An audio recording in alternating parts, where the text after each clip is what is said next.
సర్కార్ India news కి స్వాగతం. వైసీపీ అధినేత మాజీ ముఖ్యమంత్రి వైఎస్ జగన్మోహన్ రెడ్డి మ్యావిగన్ పై స్పష్టత ఇవ్వడాన్ని స్వాగతించిన జిల్లా వైసీపీ నాయకులు మోదుగు ప్రసాద్.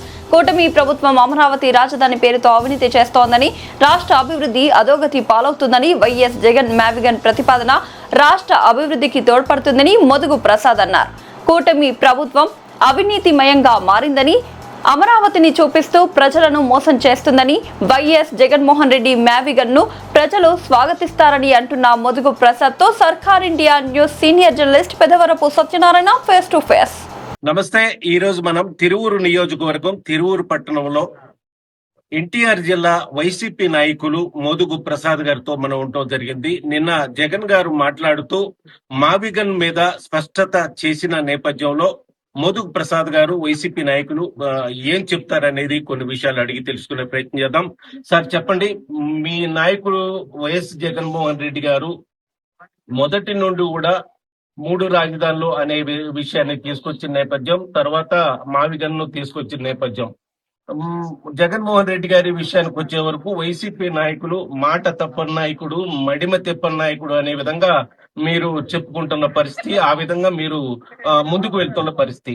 ఈ పరిస్థితిలో మావిగన్ అనే విషయాన్ని తీసుకువచ్చి స్పష్టతనిచ్చి మేనిఫెస్టోలో కూడా ఇదే పెడతాం, ఎన్నికలకి దీని మీదనే వెళ్తాం, ప్రజల నిర్ణయాన్ని మేము తీసుకుంటాం అనే విధంగా నిన్న జగన్మోహన్ రెడ్డి గారు చెప్పిన పరిస్థితుల్లో వైసీపీ నుండి కూడా, వైసీపీ పార్టీ నుండి వైసీపీ కార్యకర్తలు గాని అభిమానులు గాని ఈ మావిగన్ అనే విషయాన్ని సరిగ్గా స్వాగతించే పరిస్థితి లేని స్థితిలో ఉంది అని కూటమి నాయకుల నుండి వస్తున్నమాట. ఈ విషయంలో మీ స్పందన ఏంటి? ముందుగా అందరికీ నమస్కారం.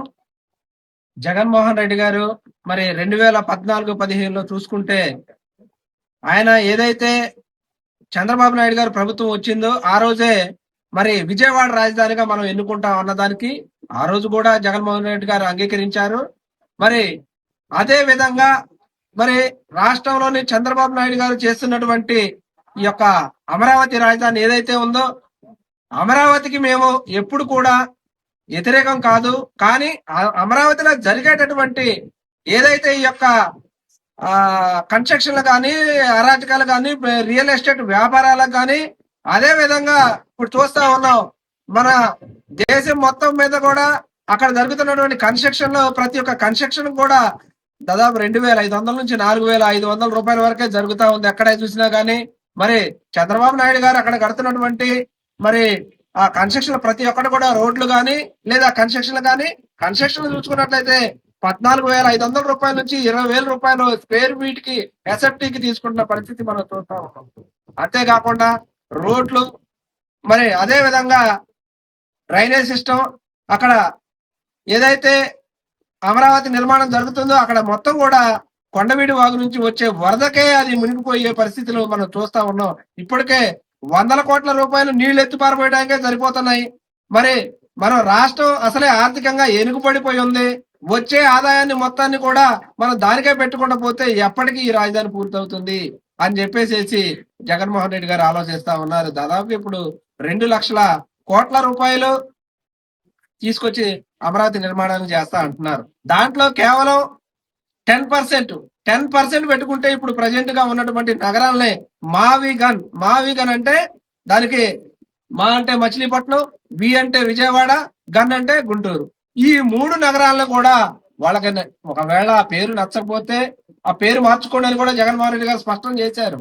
ఆ పేరు మార్చుకొనైనా సరే మీరు దాన్ని స్వాగతించి మనకున్నటువంటి మచిలీపట్నంలో వాడరే ఉంది, అదే విధంగా మన గన్నవరంలోని ఇంటర్నేషనల్ ఎయిర్పోర్ట్ ఉంది, అంతేకాకుండా మన విజయవాడ చూసుకున్నట్లయితే సెంట్రల్ జోన్ రైల్వే స్టేషన్ ఉంది, అదే కాకుండా ఆసియాలోనే పెద్దదైనటువంటి బస్ స్టాప్ కూడా అక్కడ ఉంది.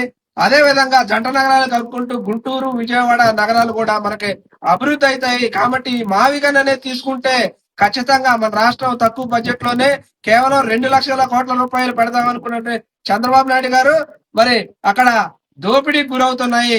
మనకున్నటువంటి ఈ యొక్క ఏదైతే జంట నగరాలు, అదే విధంగా విజయవాడ, మచిలీపట్నం, ఓడరేవు కలుపుకుంటే మనకు మన దేశంలోనే ఇప్పుడు చెన్నై కానీ, అదే విధంగా మనకి ముంబై గాని అదే విధంగా గుజరాత్ గాని చూసుకున్నట్లయితే వాడరేవులు కలుపుకొని ఉన్న నగరాలు మొత్తం కూడా అభివృద్ధిలోని ముందంజలో ఉన్నాయి. అదే విధంగా మనకు కూడా ఈ కలుపుకుంటే బాగుంటుందని ఒక మంచి విప్లవాత్మకమైనటువంటి ఆలోచన చేసి ఈ కలుపుకొని చేయాలని ప్రతిపాదన చేశారు.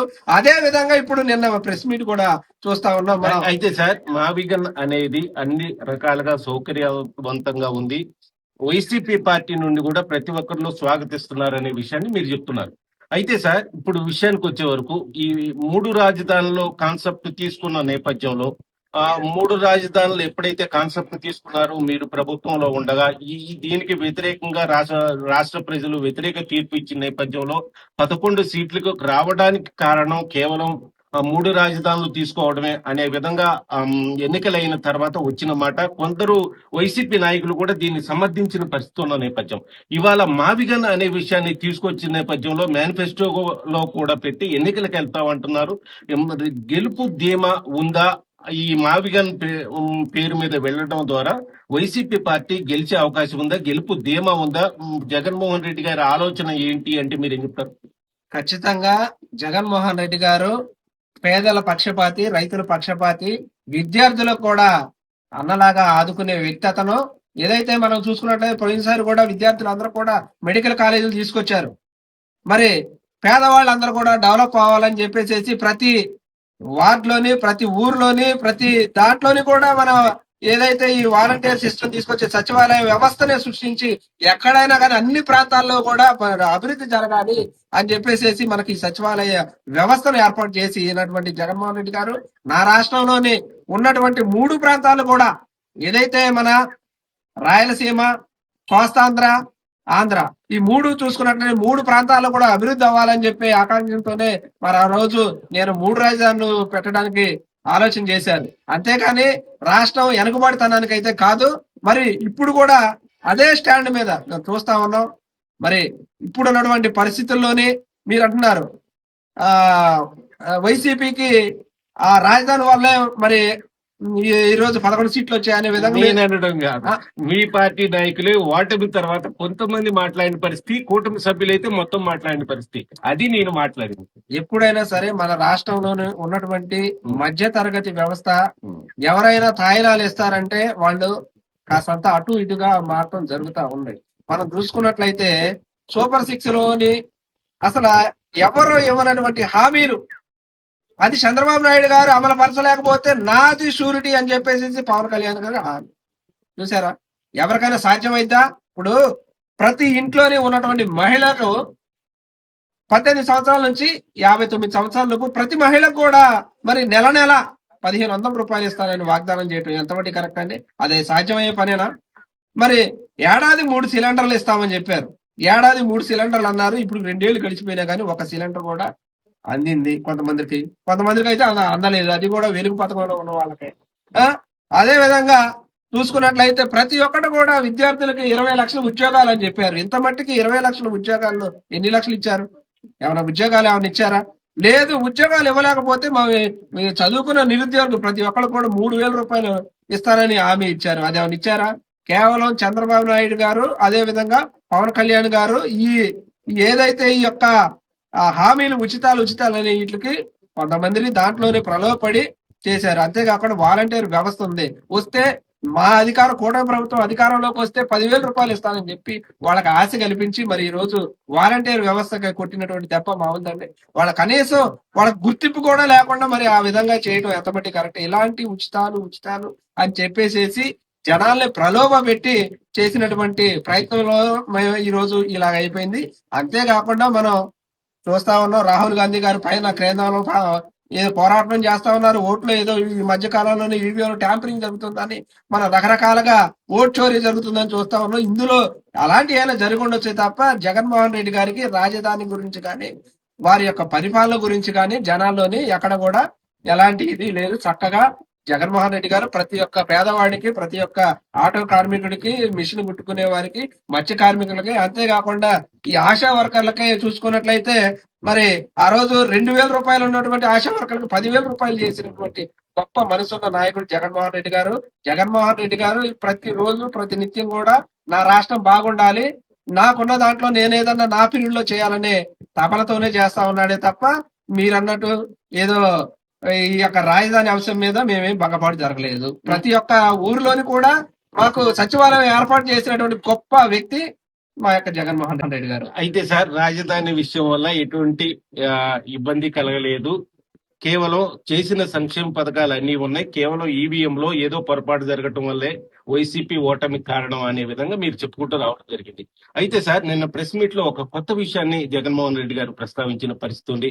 హే రామ్ సేవాంధ్ర అనే విధంగా జగన్మోహన్ రెడ్డి గారు మాట్లాడిన మాటల్లో జగన్మోహన్ రెడ్డి గారు ఒక క్రిస్టియన్ కి సంబంధించిన వ్యక్తిగా రాష్ట్రం పరిగణిస్తున్న, ప్రజలు పరిగణిస్తున్న నేపథ్యంలో ఆ ఈ ఈ రామ్ అనే పదాన్ని తీసుకురావడం ద్వారా మరి ఇప్పుడున్న పరిస్థితుల్లో హిందువుల ఓట్ బ్యాంకును కూడా తన వైపు తిప్పుకునే విధంగా ఈ పదాన్ని వాడారు అనే విధంగా వైసీపీ టీడీపీ నాయకులు మాట్లాడుతున్న పరిస్థితి, కూటమి సభ్యులు అందరూ మాట్లాడుతున్న పరిస్థితి. దీనిలో ఆ జగన్మోహన్ రెడ్డి గారు మాట్లాడిన మాటల్లో ఆంతర్యం అది కూడా ఉండవచ్చా అంటే ఏం చెప్తారు? జగన్మోహన్ రెడ్డి గారు ఏ రోజు కూడా చూసుకున్నట్లయితే మతాలని తన రాజకీయ స్వార్థం కోసం ఆడుకున్నటువంటి వ్యక్తి అయితే కాదు. హే రామ్ సేవాంధ్ర అన్న విషయం దేనికి వస్తుందంటే, ఈ కూటమి ప్రభుత్వం వచ్చిన కాడ నుంచి కూడా ఈ మట్టి మాఫియా, రేషన్ బియ్యం మాఫియా చూసుకున్నట్లయితే జరుగుతున్న కన్స్ట్రక్షన్ లోని కోటాది కోట్ల రూపాయల మన రాజధాని పేరుతో జరుగుతున్నటువంటి అవినీతి ఎక్కడ చూసినా గానీ ఇవాళ చూసుకున్నట్లయితే విజయవాడలో నిన్నటికి మొన్న మన సాయి కృష్ణ అనే వ్యక్తి చూశారు కదా, ఆ కుర్రాన్ని నిర్దాక్షిణంగా చంపేసేసి కనీసం అతను బూడిద కూడా ఇవ్వని పరిస్థితుల్లోని అలాంటి మాట అనాల్సి వచ్చిందే తప్ప ఏ రోజు కూడా రాజకీయాల కోసం జగన్మోహన్ రెడ్డి గారు నేను క్రిస్టియన్ గాని, లేకపోతే నేను హిందూనని గాని, లేదా నేను ముస్లిం అని గాని ఏ రోజు కూడా ఏ సాంప్రదాయానికి వెళ్తే ఆ సాంప్రదాయాన్ని గౌరవిస్తూ ఎవరి మతానైనా అన్నదమ్ముల్లాగా పోవాలనే ఉద్దేశంతో ఇంతమటికి ఎక్కడ కూడా ఎలాంటి చిల్లర రాజకీయాలు చేసేటటువంటి మనస్తత్వం కలిగినటువంటి వ్యక్తి కాదు మా జగన్మోహన్ రెడ్డి గారు. అయితే ఆఖరిగా ప్రసాద్ గారు, ఒక విషయాన్ని చెప్పండి. జగన్మోహన్ రెడ్డి గారు గవర్నమెంట్ ప్రభుత్వం నడిచిన సందర్భంలో ప్రభుత్వంలో ఉండగా కేవలం ప్రజల్లో మధ్యలోకి రావాలన్నా డేరాలు కట్టడం, పరదాలు కట్టడం, మరి ప్రజల్లోకి రావాలంటే చెట్లు నరగడం, ప్రజల్లోకి రావాలంటే అనేక రకాల క్రమ పద్ధతులను పాటించి ప్రజల్లోకి వచ్చిన పరిస్థితి ఉంది. మీడియా ముందుకు అసలు వచ్చిన పరిస్థితి లేదు. తన పార్టీ ఎమ్మెల్యేలను కూడా కలవని పరిస్థితి ఉంది అనే విధంగా పార్టీ మారినటువంటి వైసీపీ నుండి పార్టీ మారినటువంటి వాళ్ళు, టీడీపీలోకి వచ్చినటువంటి వాళ్ళు ఎలక్షన్ సమయంలో మాట్లాడిన పరిస్థితి కూడా ఉంది. అది మీకు కూడా తెలిసిన విషయమే. అయితే ఆనాటి జగన్మోహన్ రెడ్డి గారికి, ఈనాటి జగన్మోహన్ రెడ్డి గారికి అంటే ఇవాళ ప్రతిపక్ష పార్టీగా ఉన్న తర్వాత ఇవాళ ప్రెస్ మీట్ల రూపేణా కావచ్చు, ప్రతి సమస్య మీద కావచ్చు, రైతుల సమస్య కావచ్చు, విద్యార్థుల సమస్య కావచ్చు, ప్రతి సమస్య మీద ప్రెస్ మీట్ పెట్టడం, మీడియా ముందుకు రావడం, ప్రజల్లోకి రావడం, ప్రజల సమస్యల్ని తన గళంతో మాట్లాడటం జరుగుతున్న నేపథ్యంలో గతంలో జగన్మోహన్ రెడ్డి గారికి, ఇప్పుడున్న జగన్మోహన్ రెడ్డి గారికి వ్యత్యాసం ఏమన్నా ఉందా అంటే ప్రసాద్ గారు ఏం చెప్తారు? రాష్ట్ర ముఖ్యమంత్రి అంటే ఒక రాష్ట్రానికి ప్రథమ పౌరుడు. అతను చేయాల్సిన బాధ్యత ఏంటి? జనాల్లో కనపరచడం కాదు. ముఖ్యంగా మన రాష్ట్రంలో ఉన్నటువంటి ఏదైతే సమస్య ఉందో ఆ సమస్య అవుతుందా లేదా అని పర్యవేక్షణ చేసుకోవాల్సినటువంటి సమయం అది. జనాలకు తిరిగి జనాలకు ఫోటోలో దిగే టైం కాదు. మరి ఆ రోజు చూసుకున్నట్లయితే సచివాలయ వ్యవస్థకి ప్రతినిత్యం కూడా కష్టపడ్డారు. మరి ఉద్యోగస్తులకి ఏదైతే చదువుకున్న యువకులు ఉన్నారో వాళ్ళందరూ కూడా ఏ రకంగా మనం వాళ్ళకి ఉద్యోగం కల్పించాలి అనే దాని మీద ప్రతినిత్యం కూడా మరి ఆయన గారు తపన పడ్డారు. అదే విధంగా రాష్ట్రానికి మంచి ఏ విధంగా జరుగుతుంది, ఒక కొత్త విప్లవం తీసుకురావాలంటే మనం ఏం చేయాలనే తపనతోనే అతను ఆ పని మీదే నిమగ్నమై ఉన్నాడే తప్ప మరి ఏ రోజు కూడా మరి ఫోటోలకు పోజులు ఇవ్వడం. ఇప్పుడు జగన్మోహన్ రెడ్డి గారు రాకపోతే ఈ రోజు జరగాల్సినటువంటి పెన్షన్ మనం చూసుకున్నట్లయితే అంతకుముందు ప్రతి ఒక్క వృద్ధురాలు పెన్షన్ అర్హత కలిగిన ప్రతి ఒక్కరు కూడా ఉదయం ఈ రోజు పెన్షన్ వస్తుందంటే ఉదయం తెల్లవారుజామున 1 గంట కాడ నుంచి 6 గంటల కాడ నుంచి 12, 1 గంట 2 అయినా కానీ వాళ్ళందరూ కూడా ఒక క్యూ సిస్టమ్ లాగా నేను ముందు వచ్చాను అని చెప్పేసి పెన్షన్ పుస్తకాలు అద్దలాగా పెట్టుకొని వాళ్ళు ఎదురు చూసేవాళ్ళు. ఇవాళ మరి జగన్మోహన్ రెడ్డి గారు వచ్చినప్పుడు పరిస్థితి ఏంటి? అసలు వాళ్ళు నిద్ర లేవక ముందే ఒక సిస్టాన్ని పంపించి ఎవరైతే ఆ పెన్షన్ అర్హత ఉన్నారో వాళ్ళందరూ కూడా నా బిడ్డ ఇదిగో ఇది పంపిస్తున్నాడు, ఇదిగో అని చెప్పేసి అమ్మ ఇదిగో జగనన్న నీకు పెన్షన్ ఇదిగో ఇస్తున్నాడు అని చెప్పేసి తెల్లవారుజామున పోటీ పడే పనిలో ఎక్కడైనా మరి ఆలస్యం జరిగిందా? జగన్మోహన్ రెడ్డి గారు కనపడకపోయినా ప్రతినిత్యం కూడా మరి వాళ్ళు పేదవాళ్ళు తినే ప్రతి మెతుకులోని కూడా కనపడాలి. ఏదైతే చదువుకున్న నిరుద్యోగులు ఉన్నారో జగనన్న బ్రాండ్ అనేది కనపడాలి, జగనన్న సహాయం అనేది కనపడాలి. మరి ఏదైతే ఈ ఇస్త్రీ చేసుకునే కార్మికులు ఉన్నారో, అదే విధంగా మత్స్యకారులు ఉన్నారో, ప్రతి ఒక్కళ్ళు కూడా ఆయన చేసే మేలులో జగనన్న కాపాడ్డాడు. అవన్నీ మనం గుర్తించాలి. ఇవాళ రోజున చూసుకున్నట్లయితే మరి ప్రతిపక్షంలో ఉన్నాం, మన రాష్ట్రానికి జరుగుతున్నటువంటి అన్యాయం ఏదైతే ఉందో దాన్ని అన్నిటి కోసం పోరాడే ప్రతిపక్ష నాయకుడిగా ఈ రోజు ముందుకెళ్తాడు, ప్రతి విషయంలో ముందుంటాడు జగన్మోహన్ రెడ్డి గారు. ఇవాళ రోజున చిన్న కార్యకర్తకు ఏదన్నా సమస్య జరిగిందని తెలిస్తే స్వయంగా ఆ కార్యకర్తకి ఫోన్ చేసి కానీ, అందుబాటులో ఉంటే దగ్గరికి వెళ్ళి కానీ, ఎంత దగ్గరకు అయిపోతున్నాడంటే జగన్మోహన్ రెడ్డి గారు, మన ప్రపంచ రాజకీయ చరిత్రలో ఎలాంటి నాయకుడిని మనం చూస్తామా అనే విధంగా జగన్మోహన్ రెడ్డి గారు ఇవాళ చూసుకున్నట్లయితే ప్రతి ఒక్క అన్యాయం జరిగిన ప్రతి ఒక్క కుటుంబాన్ని కూడా వాళ్ళని పంపిస్తామని వారి టీం ఏదైతే ఉందో వైఎస్ఆర్సీపీ నాయకులు పంపిస్తున్నాడు. అదే విధంగా ఎక్కువ ప్రమాదం జరిగితే డైరెక్ట్ గా జగనన్నే వెళ్ళిపోయి పేదల పక్షాన మరి ఈ రోజు చూసుకున్నట్లయితే రైతుల గురించి మాట్లాడుతా ఉన్నాడు. అదే విధంగా ఎవరికైనా అన్యాయం జరిగితే నిన్న జరిగే విజయవాడ కూడా వచ్చి అక్కడ ఎవరైతే సాయికృష్ణ తల్లిదండ్రులు ఉన్నారో వాళ్ళందరినీ కుటుంబాన్ని పరామర్శించడానికి వస్తున్నాడు. ప్రతి విషయంలోని కూడా ప్రతిపక్ష నాయకుడిగా ప్రధాన పాత్ర పోషిస్తున్నాడు కాబట్టి ఈ రోజు అందరినీ వెళ్ళిపోతా ఉన్నాడు. ఇదే పరిస్థితి మావిగన్ విషయానికి వచ్చే వరకు కూడా మావిగన్ విషయంలో జగన్మోహన్ రెడ్డి గారు తీసుకున్నటువంటి స్టాండు ఎన్నికలకు వెళ్తామనే విధంగా, మావిగన్ మేనిఫెస్టోలో పెడతామనే విధంగా జగన్మోహన్ రెడ్డి గారు తీసుకున్న స్టాండు పార్టీ వైసీపీ పార్టీ స్వాగతిస్తుంది, రాష్ట్ర ప్రజలు స్వాగతిస్తున్నారు అనే విధంగా జగన్మోహన్ రెడ్డి గారు ప్రతిపక్ష పాత్ర పోషించడంలో తనదైన శైలిలో ముందుకు వెళ్తున్నారనే విధంగా ఇవాళ మోదుగు ప్రసాద్ గారు చెప్పడం జరుగుతుంది.